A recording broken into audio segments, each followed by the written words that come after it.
একটা অদ্ভুত সময় যাচ্ছে, প্যান্ডেমিকের সময় আলাদা একটা ভাবে সবাইকার জন্য খুবই আনফরচুনেট একটা সময় যাচ্ছে।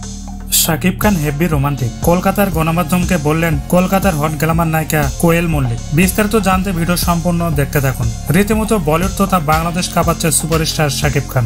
শাকিব খানের দরদ এবং আপকামিং সিনেমা তুফান নিয়ে হইচই পড়ে গিয়েছে ভারত ও বাংলাদেশে। বিশেষ করে তুফান সিনেমার শাকিবের নায়িকা নিয়ে ভক্তদের চাহিদার কোনো শেষ নেই। এর আগে টলিউড থেকে শাকিবের বিপরীতে যারা কাজ করেছেন তাদের থেকে অনেক বেশি এগিয়ে আছেন সুন্দরী গ্ল্যামার নায়িকা কোয়েল মল্লিক। এমনটাই প্রত্যাশা করেছেন কলকাতার দ্য ডেইলি স্টার গণমাধ্যমগুলো। শাকিব খানের বলিউডে কাজ করা দেখে টলিউডের অনেক শিল্পীরা রীতিমতো নড়ে চড়ে বসেছেন, কেননা কোয়েল মল্লিক নিজেও শাকিব খানের সাথে কাজ করার ইচ্ছে প্রকাশ করেছেন। কোয়েল মল্লিকের ঘনিষ্ঠ সূত্র থেকে জানা যায়, কোয়েল মল্লিক বলেন এটি নতুন কিছু নয়, অনেক আগে থেকে বাংলাদেশ ভারত যৌথভাবে কাজ করেছে। আর শাকিব খান তো তার জীবনের শ্রেষ্ঠ সময় পার করছেন। তার গানের রোমান্টিক রিয়াকশন গুলো আমার ভীষণ ভালো লাগে। সে অনেক হ্যান্ডসাম, সুন্দর, সে আমার পছন্দের একজন হিরো। শাকিব খানের সাথে কাজ করার ইচ্ছা প্রকাশ করে তিনি আরো বলেন, অবশ্যই যদি সুযোগ পাই হাজার ব্যস্ততা ফেলে তার সাথে কাজ করব। অনেক আগে কাজ করার কথা ছিল কিন্তু হয়ে ওঠেনি, তবে এবার আর হাতছাড়া করতে চাই না। সো বন্ধুরা, তুফান ছবিতে শাকিবের নায়িকা হলে আপনার কাছে কেমন লাগবে জানিয়ে দিন নিচের কমেন্ট বক্সে।